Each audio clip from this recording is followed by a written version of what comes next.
Rétro vous propose de revivre l'émission Maurienne Mag consacrée au bilan de la vidange totale du barrage du Monceny réalisé en juin 2016. Allez, retour en arrière.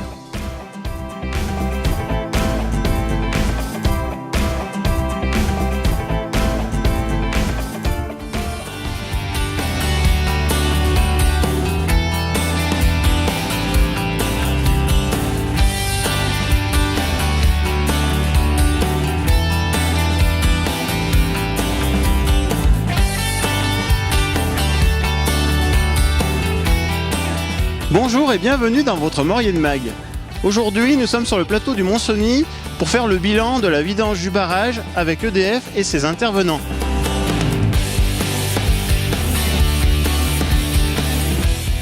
Stéphane Lubat, bonjour. Bonjour. Alors vous êtes le directeur EDF du groupe d'exploitation hydraulique Vallée de la Maurienne et on est ici donc sur le plateau du Monceny en dominance donc du lac du Monceny et on est sur l'opération vidange du lac du Monceny 2016. Alors est-ce que vous pouvez déjà nous rappeler l'importance de l'hydroélectricité dans le département et puis pourquoi cette vidange ? Donc le barrage et le lac du Monceny est effectivement essentiel dans la production d'électricité. La production d'électricité dans la Maurienne représente 4 TWh de production sur une année. Et 4 TWh correspond à la consommation domestique des deux savoirs réunis, donc ce qui est d'une importance significative. Et donc les eaux à partir de ce réservoir de tête permettent de produire de l'électricité, donc à l'usine à Laval, à Villarodin, puis ensuite au niveau des usines d'Orel, de l'usine de la Sosa, d'Hermillon également juste à côté de Saint-Jean-de-Maurienne, et puis ensuite via une galerie de 28 km sous le massif de la Beldonne, d'alimenter l'usine du Chélat pour restituer les eaux à Laval dans l'Isère. D'accord. Alors pourquoi avoir vidangé cette année le barrage du Monceny ? Alors un barrage, ça vit, ça bouge, c'est extrêmement surveillé et la réglementation nous demande de faire un examen technique complet tous les 10 ans, donc des expertises sur l'ensemble des parties du barrage, parties immergées ou parties effectivement de surveillance. Et cette année, nous avions des expertises et des travaux à réaliser sur des parties habituellement immergées, donc ça a nécessité effectivement une opération de vidange pour réaliser ces opérations. Alors justement, on va passer la parole à côté de vous à monsieur Fabrice Roger, qui est donc chef d'arrêt de vidange du Monceny. Bonjour. Bonjour. Alors expliquez-nous un petit peu l'ensemble de ces travaux en quelques mots. Comment ça s'est passé ? C'est quand même une aventure exceptionnelle, ça c'est pas tous les jours qu'on voit ça. Expliquez-nous un petit peu le déroulement de ce chantier. Alors, effectivement, c'est une aventure un peu exceptionnelle, principalement durant la période à laquelle on l'a réalisé, en plein hiver, à 2000 mètres d'altitude. C'est particulier alors. C'est particulier, tout à fait. Ça demande une très très grosse logistique parce que il y a de la neige. C'est difficilement accessible par la route. Même pas du tout côté France, donc on avait l'obligation de toute façon de traverser le tunnel pour remonter par l'Italie. Il a fallu loger 45 à 50 personnes durant toute la période de vidange, donc des partenaires locaux nous ont aidés. Un chalet-hôtel a ouvert spécialement pour loger, restaurer et s'occuper de toutes ces personnes qui vivaient ici à la semaine pour réaliser les travaux. On peut dire, oui. Une base vide d'altitude située à 2000 mètres effectivement. Des conditions climatiques parfois très rigoureuses. Je me souviens, pendant l'opération de vidange qui a duré 3 jours proprement dite, 1,20 m de neige sur la nuit. Le lendemain, avec le vent qui avait soufflé, on avait du mal à retrouver nos voitures. Donc, vous voyez, il faut... y a eu des conditions difficiles. Des conditions effectivement difficiles, mais ça fait aussi le charme de ce genre d'opération, puisque on se retrouve un peu en pleine nature, au milieu de nulle part, avec de la neige, avec pas de passants. Donc tout seul, isolé, mais ça fait le charme aussi de ce genre d'opération. Après, beaucoup de logistique, je vous disais, il a fallu mobiliser un hélicoptère qui était basé à Villarodin pour pouvoir faire les transports de matériel depuis la France, notamment par exemple aussi entre le chalet-hôtel, la base vie et puis le chantier proprement dit. Il a fallu s'occuper de tout un tas de choses, notamment on en reparlera peut-être un petit peu tout à l'heure, mais tout ce qui est le plan de vol par exemple a été adapté pour ne pas déranger la faune locale, notamment le tétralyre. Exactement. Monsieur Guillot vous parlera dans quelques instants des poissons, de la pêche. Il y a aussi une plante qui est protégée au Mont-Cenis, donc il a fallu faire attention, la colérie, à ne pas l'abîmer, à essayer de la préserver. Et puis la difficulté aussi de travailler sur des matériels qui sont par des conditions parfois de température extrême, avec les difficultés de manutention, de travailler avec les outils quand il fait moins 10, moins 15, c'est pas très facile. Alors justement, c'est des conditions qui ont été menées à bien, puisqu'apparemment il n'y a pas eu d'accident. Absolument, tout le monde arrive sur ses deux jambes et tout le monde repart en pleine forme.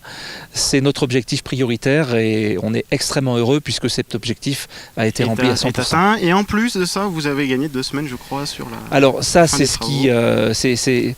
C'est ce qui est très intéressant, c'est que la qualité de préparation de l'ensemble des acteurs sur le chantier a permis un déroulement du chantier avec des délais qui étaient un petit peu plus courts que ce qu'on avait estimé. Et puis on a relativement peu perdu de temps, il y a eu quelques journées de perdu à cause de la météo, mais la météo a été extrêmement capricieuse cette année, avec des périodes de neige suivies de périodes de beau temps. On se demandait même si la neige n'allait pas fondre pendant les travaux. Donc une météo très très capricieuse qui nous a aussi aidé un petit peu à gagner ce temps. D'accord. Alors on va passer la parole à Gérard Guillot, à côté de vous, qui est président de la Fédération de pêche et qui va nous parler un petit peu de la gestion du milieu aquatique pendant ces travaux. Comment ça s'est passé ? Oui, bonjour. Écoutez, c'est une opération qui s'est préparée pendant 2 ans, d'abord avec les services de l'État, puis après en large concertation avec EDF. Préparation d'un chantier dans des conditions difficiles, ça a déjà été dit. Il nous a fallu intervenir effectivement dans des températures, avec des températures négatives, avec beaucoup de neige. Nous avons réussi à mobiliser donc une dizaine de techniciens de la Fédé et nous avons pu faire donc cette récupération des poissons lors de la vidange dans les bassins qui avaient été aménagés dans le lac naturel, c'est ça. Alors ces poissons ont été rapatriés donc par hélicoptère dans le lac naturel. Qui totalise 10 millions de mètres cubes, je crois. Qui totalise un peu plus de 10 millions de mètres cubes le lac naturel. Alors ce qui est intéressant, c'est que ça nous a appris ça nous a donné un certain nombre d'informations, notamment sur la population du lac. Ça nous a aussi conforté dans ce que nous connaissions, notamment le retour d'expérience de la même vidange il y a 20 ans, avec une population de Christivaux-Mer et d'Homme Chevalier qui se reproduit dans cette retenue. On a trouvé effectivement des poissons de l'année, donc c'est une très bonne chose. Donc beaucoup d'observations. Une bonne observation, et puis ça nous a permis aussi de voir que la population était quand même relativement importante. Et le plus intéressant, c'est effectivement que l'ouverture de la pêche qui s'est déroulée samedi passé a permis de voir que la pêche a été très, très prolifique, puisque les pêcheurs ont été satisfaits et que les poissons sont bien restés autant dans le lac naturel que dans la petite retenue qui était contre le barrage. Voilà, c'est une opération qui a été compliquée. Et je dois remercier effectivement tous les intervenants, notamment des services techniques et EDF pour la qualité du travail qui a été réalisé, qui nous a permis de faire cette opération dans d'excellentes conditions. Très bien. Eh bien écoutez, on vous remercie. On va repasser la parole à Fabrice Roger.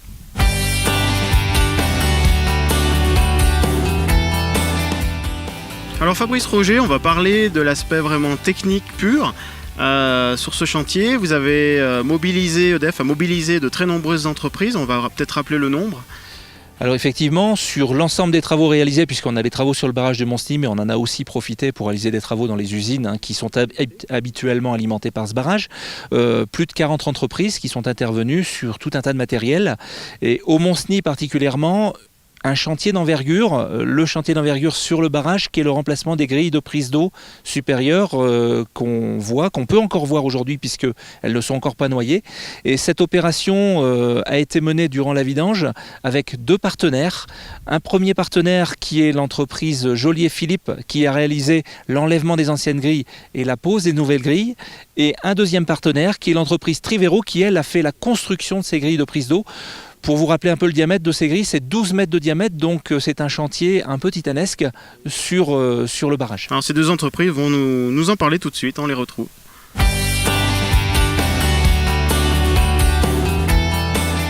Philippe Mollier, bonjour. Bonjour Cédric. Alors vous êtes le PDG de l'entreprise Joly & Philippe, intervenante sur le chantier de vidange du barrage du Mont-Cenis. Qu'est-ce que vous avez fait alors précisément sur ce chantier ? Eh bien, on a fait, comme vous le savez, le remplacement des grilles de la prise d'eau haute du barrage du Monceny. Et sans rentrer trop dans les détails, je vais passer la parole à Jean-Pierre Jasserand, qui était le responsable hydraulique de la société Joly-Philippe et qui va vous donner tous les détails techniques et les précisions sur ces travaux. Alors, le chantier de la prise d'eau supérieure du Monceny a fait l'objet d'une grosse préparation avec le CIH au Bourget du Lac. Nous nous sommes entourés d'entreprises locales pour pouvoir répondre à ce marché, notamment l'entreprise Trivero et d'autres entreprises sur le bassin chambérien et sur la Maurienne, pour mener à bien cette opération qui était d'envergure pour EDF et pour l'entreprise Joly-Philippe. Cette opération donc s'est déroulée en situation difficile, en situation hivernale, donc du mois de février au mois de mai de cette année, avec un objectif de terminer au mois de mai. Donc l'objectif a été rempli pour nous avec des équipes aguerries aux travaux en montagne et aguerries à ce style d'opération. Très bien.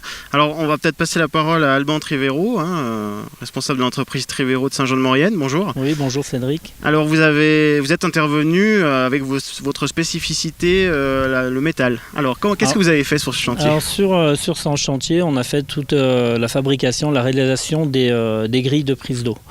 Donc comme vous l'a dit Fabrice, diamètre 12 mètres de diamètre. Donc ça équivaut à peu près à entre 30 et 40 tonnes de métal.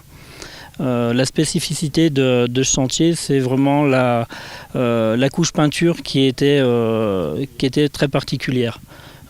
Pour faire cette opération, donc on a travaillé avec l'entreprise Applicolor, qui nous a aiguillés sur les différents procédés à mettre en place.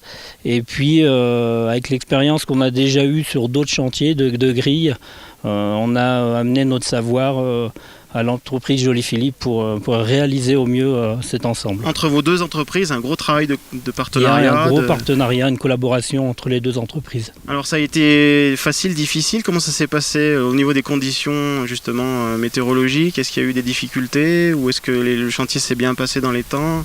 Il y a eu un gros travail de préparation en bureau d'études qui a été amené par le CIH.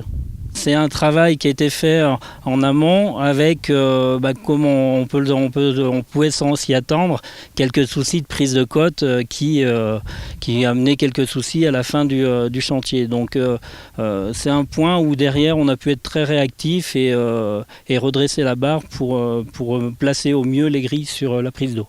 En tout cas, on souhaite longue vie à ce matériel, à ces ouvrages. Merci pour vos explications à tous les trois.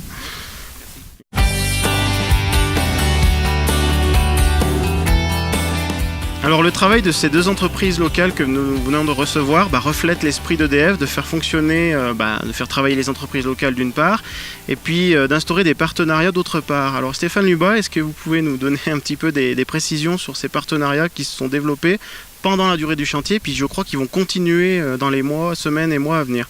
Alors absolument, EDF est un acteur historique de la vallée et dans cet esprit, nous souhaitions faire de cet événement industriel un événement générateur de valeur pour le territoire au quotidien, donc pour les entreprises, mais pas seulement, bien au-delà simplement des dépenses.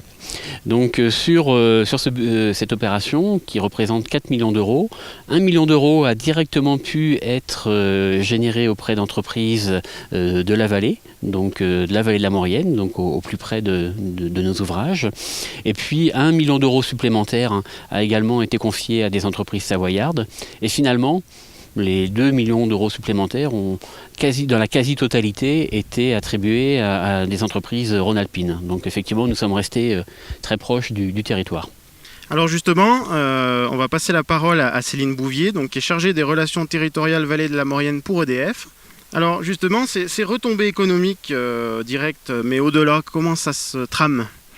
Alors au-delà de ces retombées économiques directes, nous avons vu dans cette opération de vidange un événement de territoire, parce que le barrage du Montcenis, de par son histoire particulière, de par sa localisation dans ce haut site d'alpage, il fait vraiment partie intégrante du patrimoine local. Alors le fait qu'il soit vidé pour qu'il puisse passer son examen technique complet, le fait que l'on mette à jour tout ce qui d'habitude est sous l'eau, offrait un paysage rare, inhabituel et finalement dont tout le monde se montrait très curieux. Très curieux. Alors justement, la curiosité, elle a généré des projets, je crois. 7 au total, on va peut-être en parler. Hein. Oui, voilà, nous avons, avec les acteurs locaux, les élus, les partenaires locaux, nous avons construit 7 projets qui se déroulent depuis le début de cette année, début janvier, jusqu'à cet été. Parce que la vidange s'est déroulée en hiver dans des conditions de température difficiles, mais ça vaut le coup aussi de revenir cet été admirer le lac sous d'autres lumières, d'autres températures. Et c'est pour ça que nous avons prévu des rendez-vous festifs encore jusqu'à l'été. Alors justement, pour les rappeler, il y a la Transmoyenne vanoise le 23 juillet déjà. Ça, c'est oui, une du chose 20 au 24 juillet. Voilà, avec le stand d'EDF qui sera présent. Nous serons présents sur le stand à Ossois le 23 juillet. Donc nous installerons un stand pour informer sur la vidange pour tous ceux qui n'auraient pas eu l'occasion d'être là cet hiver. Ensuite, il y a la fête du lac du Montcenis qui aura lieu le dimanche 24 juillet. Là aussi, vous serez présents. Et puis le site, on est directement sur le site. Et puis une dernière chose aussi, le Trail EDF Sunny Tour, le samedi 6 et le dimanche 7 août. Où là aussi, vous êtes très présents puisque vous sponsorisez cet événement. Et j'imagine que là, vous allez pouvoir continuer d'expliquer le pourquoi du comment. Oui, sur toutes ces manifestations, nous aurons un stand sur la vidange et nous pourrons donner l'information à tous ceux qui le souhaiteraient, comment s'est passée la vidange et pourquoi. Alors Céline Bouvier, on a parlé de nombreux partenariats et entre autres, il y a un partenariat aussi avec Maurienne TV. Alors on peut peut-être souligner l'importance aussi de ce partenariat qui a été très fructueux. Complètement, très performant. Nous avons souhaité travailler avec Maurienne TV, qui est un média local, qui émet sur toute la Maurienne et puis même au-delà avec Internet. Ça a été très important pour nous parce que ça permettait d'avoir une réactivité. Il fallait monter parfois sur site lorsqu'il y avait des opérations intéressantes et Maurienne TV pouvait être tout de suite présent avec nous. Le fait d'avoir un média local connaît le site, connaît les lieux, connaît les acteurs locaux. Donc pour nous, c'était un partenariat très performant. Voilà. Alors justement, à côté de vous, on a le maire de la commune de Lens-le-Bourg, Jacques Arnoux. Parlez-nous un petit peu de comment les gens de la région ont vécu cette vidange, parce que c'est quand même tous les 20 ans. Alors, les gens du territoire, déjà, ont été au début un tout petit peu frustrés parce que l'opération se déroule en hiver et le col du Montcenis étant fermé, la canopée des cimes leur permettait de voir le lac. Par contre, ils ont été très intéressés puisque, comme l'a dit Madame Bouvier, ça permet de revoir le paysage avant le barrage, je dirais pour les plus anciens, et pour les plus jeunes de découvrir un petit peu ce que pouvait être le paysage du lac. Je crois que ça a généré beaucoup d'émotions chez les anciens, principalement de Lens-le-Bourg, de Lens-le-Villard, parce qu'ils ont revu le Montcenis d'il y a 50 ans. Alors on va conclure avec Stéphane Lubat. Stéphane Lubat, donc c'est un événement hydraulique exceptionnel qui est en train de se clôturer puisqu'on est actuellement en cours de remplissage, c'est ça, le barrage est en train de se remplir. Alors jusqu'à quand d'ailleurs ? Alors, nous avons fermé effectivement les vannes du barrage le 30 avril et le remplissage complet du barrage se fera à l'issue d'un hiver, donc d'un cycle complet. Mais là, il s'est déjà bien rempli et d'ici cet été, il sera largement au-delà des 50% de remplissage. Alors, cet événement, donc, il aura permis d'impliquer de très nombreux acteurs locaux, c'est une réalité. Et cela a créé une très belle dynamique. Alors justement... Cet événement nous a permis de démontrer à EDF notre volonté d'être un acteur économique local, un véritable acteur dans le territoire. Et c'est également aussi l'occasion pour moi de remercier l'ensemble de ces acteurs qui ont contribué à ce succès. Donc Maurienne TV en tant que partenaire que nous avons évoqué, mais aussi l'ensemble des acteurs de la commune de Lens-le-Bourg, le centre d'ingénierie hydraulique, les entreprises locales que vous avez pu également interviewés, et puis l'ensemble des acteurs également des équipes d'EDF qui ont contribué à ce succès. Et ce succès qui se poursuivra dans les mois, les années à venir sur cette opération, sur d'autres opérations, et on souhaite... Absolument, donc je l'ai dit en introduction, un barrage, ça vit, ça bouge, donc nous avons régulièrement des opérations d'entretien, d'ampleur effectivement plus modeste, mais nous allons continuer à travailler avec l'ensemble de ces acteurs qui se sont fait connaître, qui ont développé des compétences et qui seront également très utiles pour EDF. Très bien, en tout cas donc on vous souhaite une très belle continuation sur l'entretien et la vie de ces ouvrages, et puis on aura très certainement l'occasion d'y revenir dans les mois et les années à venir. Merci beaucoup. Stéphane Dubois, merci.